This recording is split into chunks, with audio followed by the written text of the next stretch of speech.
Terima kasih Tuhan Yesus buat hari ini kami diberi kesempatan untuk boleh mendengarkan firman-Mu. Urapi hamba-Mu, urapi kami semua yang mendengar sehingga kebenaran firman-Mu boleh menjadi berkat buat kami, boleh menguatkan kami dan membawa kami hidup berkemenangan. Di dalam nama Tuhan Yesus kami sudah berdoa. Amin. Nah, Shalom saudaraku yang dikasihi Tuhan. Hari ini kita akan kembali merenungkan kebenaran firman Tuhan. Kita akan belajar di dalam kitab Mazmur 57 ayat yang ke-9 yang saya beri judul Membangunkan Fajar. Saya bacakan dalam terjemahan baru. Mazmur 57 ayat yang ke-9. Bangunlah hai jiwaku, bangunlah hai gambus dan kecapi, aku mau membangunkan fajar. Nah, di dalam terjemahan bahasa Inggris yang saya terjemahkan dalam bahasa Indonesia berbunyi demikian. Bangunlah kemuliaanku, bangunlah kecapi dan harpa. Diri saya akan bangun pagi-pagi. Kalau dalam terjemahan baru, saya mau membangunkan fajar. Nah, secara hurufiah saudaraku, kita akan mempelajari tentang membangunkan fajar ini. Secara hurufiah tidak ada seorang pun yang bisa membangunkan fajar. Siapa yang bisa mengajak matahari untuk terbit? Tak perlu. Karena matahari selalu akan terbit di timur. Matahari juga tidak pernah terlambat untuk terbit, saudaraku. Di dalam Pengkhotbah 1 ayat yang kelima berbunyi, matahari terbit, matahari terbenam, lalu terburu-buru menuju tempat ia terbit kembali. Jadi ini ketentuan Allah. Nah, pemazmur, saudaraku, mengucapkan aku mau membangunkan fajar. Ini adalah kalimat ungkapan dari pemazmur, yaitu Daud, di mana dia bisa bangun pagi-pagi sebelum matahari terbit. Kata bangun pagi atau kata pagi ini mempunyai 3 arti di sini. Yaitu yang pertama, pagi hari sebelum matahari bersinar sehingga masih gelap. Itu ya. Kedua, pagi hari sesaat sebelum matahari bersinar, yaitu subuh ya. Kadang kalau kita melihat subuh itu mungkin langit mulai ada kemerah-merahan begitu ya. Nah, ketiga, pagi hari sesudah matahari bersinar, ya pagi hari terang benderang itu. Nah, jadi ada 3 arti kata pagi. Nah, Mazmur 57 ayat 9 itu kata pagi ini artinya itu sebelum matahari bersinar. Jadi sebelum matahari bersinar, Daud sudah bangun. Ya. Daud ini masih bisa bangun pagi-pagi loh saudaraku. Di saat apa? Di saat dia sedang dalam pengejaran Saul. Hal ini bukan berarti dia nggak bisa tidur, dia stres sehingga nggak bisa tidur gitu. Insomnia istilahnya ya dalam kedokteran. Bukan. Walaupun Daud itu banyak musuh di dalam Mazmur 3 ayat yang ke-6 itu dikatakan, aku membaringkan diri lalu tidur. Aku bangun sebab Tuhan menopang aku.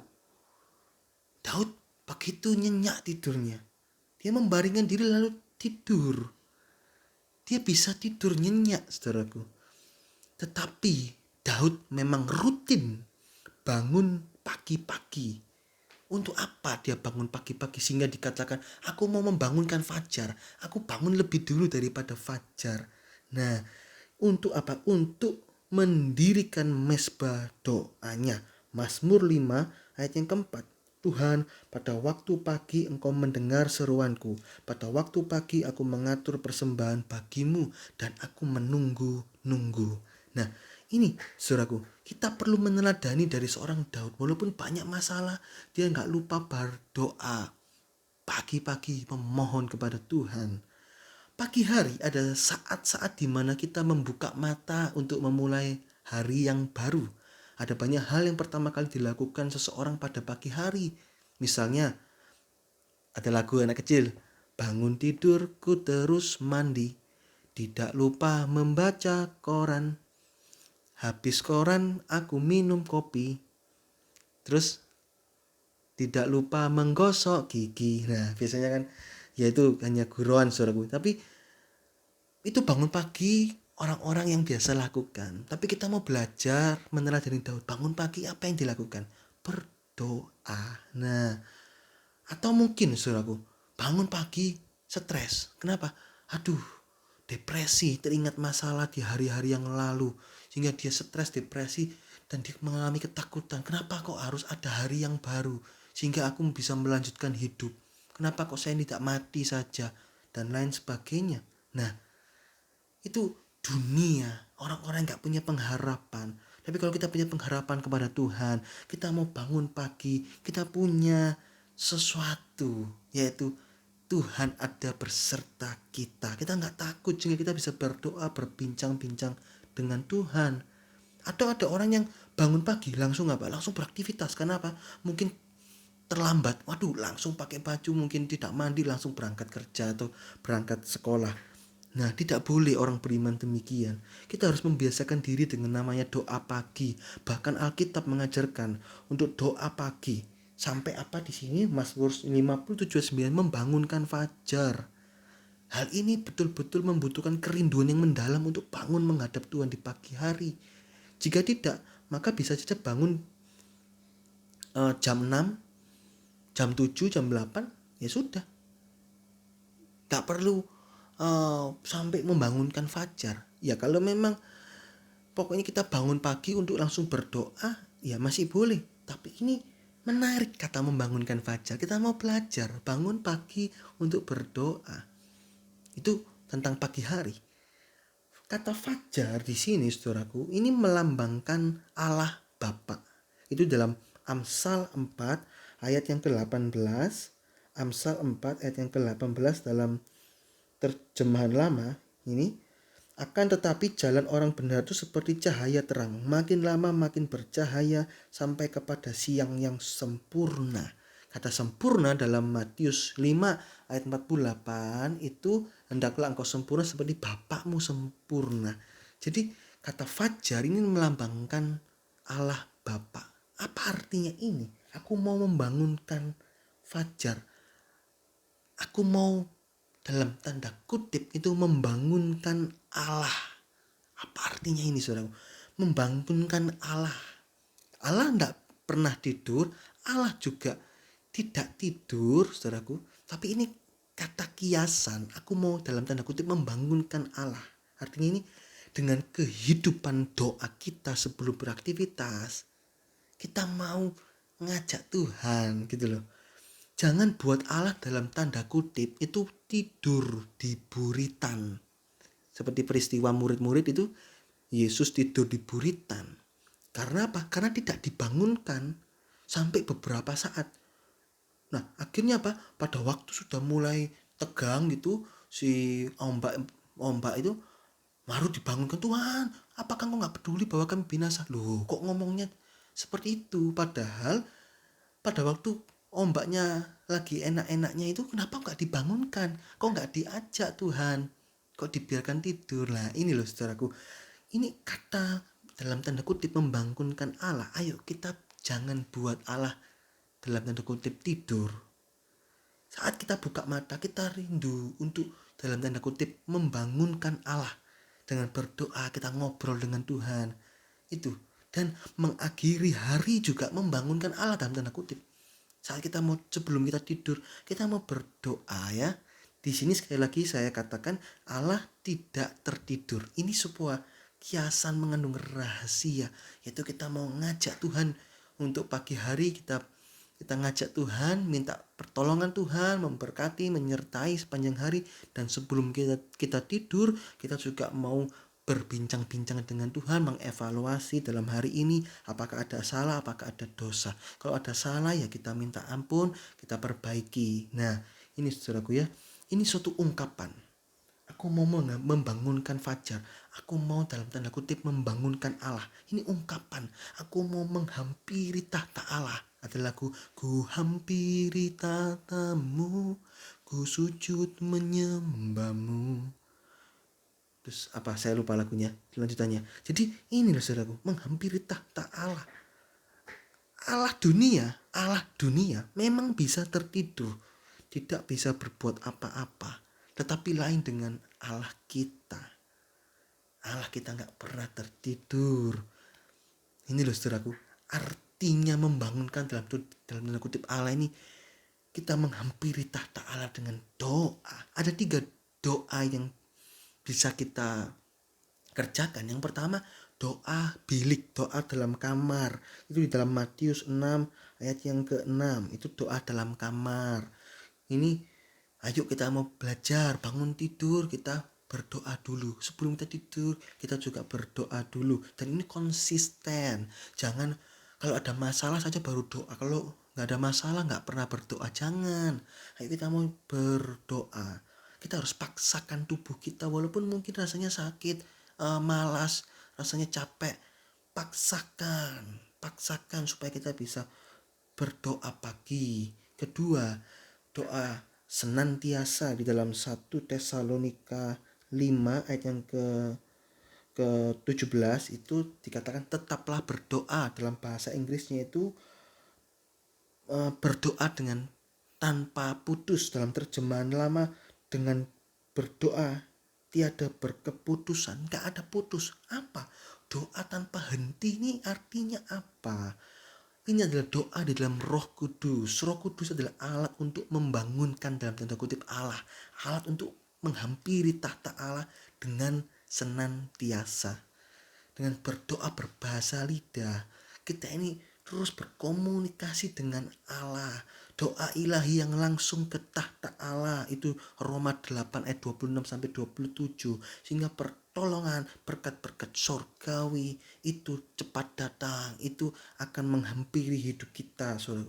Jadi sambil kita bekerja, sambil kita mungkin masak, sambil kita mungkin sekolah, sambil kita mungkin macam-macam hal beraktivitas, setir mobil, setir sepeda motor, ayo kita mau sembahyang berbahasa lidah. Kalau saudaraku masih belum dipenuhi oleh Roh Kudus, kita minta Tuhan penuhi aku dengan Roh-Mu sehingga kita bisa berdoa berbahasa lidah. Dan itu suatu doa yang sangat nikmat, saudaraku, tanpa berhenti, ingat-ingat sedikit berdoa. Nah, ketiga ini adalah doa apa? Hubungan baik. Ini ya, 1 Tesalonika 5 ayat yang ke-11. Ini artinya ayat yang 10, sorry. 1 Tesalonika 5 ayat 10, entah kita tidur, entah kita berjaga-jaga, kita hidup bersama-sama dengan Dia. Ini juga suatu hubungan. Entah kita tidur, entah kita berjaga-jaga, kita selalu connect dengan tahta Allah.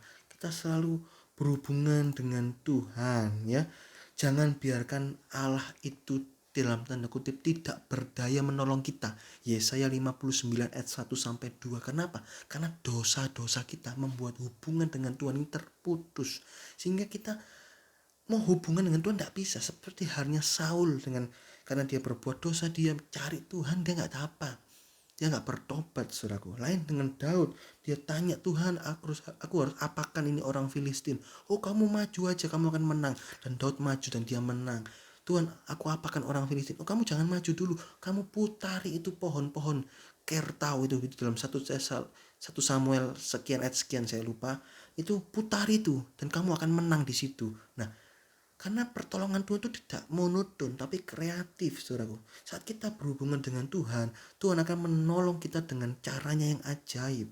Jika ada dosa, segera bereskan, jangan keraskan hati kita sehingga hubungan dengan Tuhan ini terus terjaga. Ini adalah 3 doa. Yang pertama adalah doa dalam kamar, dalam bilik. Kedua, doa dalam Roh Kudus. Ketiga, hubungan baik seperti handphone dengan satelit. Walaupun handphone ini dibiarkan di mana saja asal ada hubungan dengan satelit. Sewaktu-waktu kita mau telepon itu nyambung. Sewaktu-waktu Tuhan mau bicara nyambung juga. Ini loh saudara, itu ilustrasi handphone yang nyambung dengan satelit. Kapanpun bisa connect dengan Tuhan, bisa tersambung dengan Tuhan. Nah, hal yang menarik di sini bagian yang kedua itu bagaimana cara membangunkan fajar, ya. Hal yang menarik dari Daud dalam membangunkan fajar adalah dengan membangunkan segala kemuliaannya. Membangunkan dengan segala kemuliaannya. Ada 3 hal yang Daud bangunkan di sini. Yang pertama, bangunlah kemuliaanku atau bangunlah jiwaku. Yang kedua, bangunlah hai gambus. Yang ketiga, bangunlah hai kecapi. Jadi pada waktu Daud membangunkan fajar itu, dia bangunkan lebih dulu kemuliaan, gambus, dan kecapi. Apa artinya ini? Ada 3 ini yang harus kita pelajari di sini. Yang pertama, membangunkan kemuliaan. Dalam bahasa Inggrisnya kemuliaan. Kemuliaan kita adalah apa? Cita-cita, prestasi kita, pencapaian-pencapaian jasmani rohani. Mungkin prestasi dalam pelayanan-pelayanan, hasil-hasil yang didapat di dunia. Mungkin dalam kuliah kita, dalam pekerjaan, kesuksesan. Entah itu kelihatan maupun tidak kelihatan. Semuanya itu kita mau periksa dalam diri. Apakah ada yang belum dibangunkan? Untuk apa dibangunkan itu? Untuk diberikan kepada Allah. Roma 11 ayat 36, segala sesuatu dari dia, untuk dia, oleh dia, segala kemuliaan bagi dia. Nah, apakah masih ada yang ditidurkan dalam tanda kutip? Ditidurkan ini artinya apakah masih ada yang kita simpan untuk kepujian kita? Misalnya kita dapat promosi di kantor. Wah, aku dapat promosi. Itu karena aku rajin, saya pintar. Bukan, karena itu dari Tuhan. Jadi semuanya itu harus dibangunkan, saudaraku. Kalau kita berdoa, kita masih simpan kemuliaan diri sendiri. Kita gak bisa connect dengan Tuhan. Orang yang tidak mengakui bahwa semua yang didapat dari Allah, maka kita gak bisa connect, gak bisa berhubungan dengan Tuhan. Tuhan gak senang akan hal itu. Ayo kita mau bangunkan segala yang kita miliki, kita serahkan kepada Tuhan. Itu artinya membangunkan kemuliaan. Kedua, membangunkan kecapi dan harpa atau gambus dan kecapi. Kecapi dan harpa itu merupakan satu paket puji-pujian di Israel. Itu Mazmur 150 ayat yang ketiga. Hal ini menceritakan tentang pengucapan syukur. Mazmur 71 ayat 22. Nah ini ya, cara kita berdoa kepada Tuhan itu adalah dengan ucapan syukur atas apa yang terjadi dalam hidup kita. Jadi kita bawa ucapan syukur itu saat kita menghampiri tahta Allah dalam doa. Jangan dikit-dikit ngeluh. Boleh, tapi ayo kita mengucap syukur lebih dulu. Pada saat kita mengeluhkan unek-unek kita, tapi kita mau akhiri dengan apa? Dengan ucapan syukur juga. Kita minta, Tuhan, saya bersyukur walaupun saya mungkin dapat hal yang gak enak, tapi saya percaya Tuhan itu baik. Saya yakin pertolongan dari Tuhan itu tepat pada waktunya. Nah ini, kita harus bawa ucapan syukur ini, karena inilah kehendak Allah. 1 Tesalonika 5 ayat yang ke-18. Kecapi dan harpa ini permainan alat musik menggunakan tangan. Ini cerita tentang apa, saudaraku? Bahwa pengucapan syukur ini bukan hanya sekedar ucapan bibir, tetapi juga ada tindakan atau perbuatan yang memperlihatkan pengucapan syukur kita.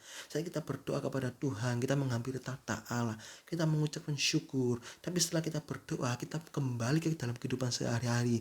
Jangan kita bersungut-sungut, tapi ayo tindakan kita, tindakan ucapan syukur. Berani dengan iman, hadapi pandemi corona dengan iman. Kita percaya Tuhan akan menolong kita. Nah ini saudaraku ya. Jadi sebenarnya saudara, isi doa kita yang terutama adalah yang pertama, hal-hal mengenai penyembahan. Kita harus doa banyak penyembahan. Segala, berikan segala yang kita punya kepada Allah. Ya, sebagian orang beriman tidak mengerti inti dari doa. Mereka hanya tahu bahwa doa itu tempat minta-minta, tempat minta-minta kepada Tuhan, berkati. Padahal bukan itu saja. Kalau kita hanya minta Tuhan untuk memberkati kita selama hidup dalam dunia ini, kata 1 Korintus 15 ayat yang ke-19, kita adalah orang yang paling malang di muka bumi ini. Nah, jadi doa yang sejati adalah soal penyembahan, keagungan kepada Tuhan, ucapan syukur kepada Tuhan. Nah, perkara-perkara jasmani itu akan ditambahkan dalam hidup kita. Matius 6 ayat yang ke-33. Kita masih boleh minta pertolongan untuk perkara jasmani, tetapi itu adanya sampingan. Yang inti dari doa adalah penyembahan, ucapan syukur. Baru setelah itu kita permohonan dan kita tutup dengan ucapan syukur dan penyembahan lagi. Ini saudaraku. Juga jangan lupa berdoa syafaat. Doakan negeri kita, doakan teman kita, keluarga kita, dan pekerjaan kita, dan gereja kita juga, dan lain sebagainya. Nah, bagian yang terakhir, hasil dari membangunkan fajar. Jika kita menghampiri tahta Allah, kita menomorsatukan Tuhan sebelum kita melakukan pekerjaan kita, ada berkat-berkat yang dicurahkan. Yang pertama, ada pencurahan sesuatu yang baru setiap pagi. Mazmur 30 ayat yang ke-6, ada kejutan-kejutan sepanjang hari saat kita mau mengikut sertakan Tuhan dalam hidup kita. Yang kedua, terjadi pertolongan dari Tuhan.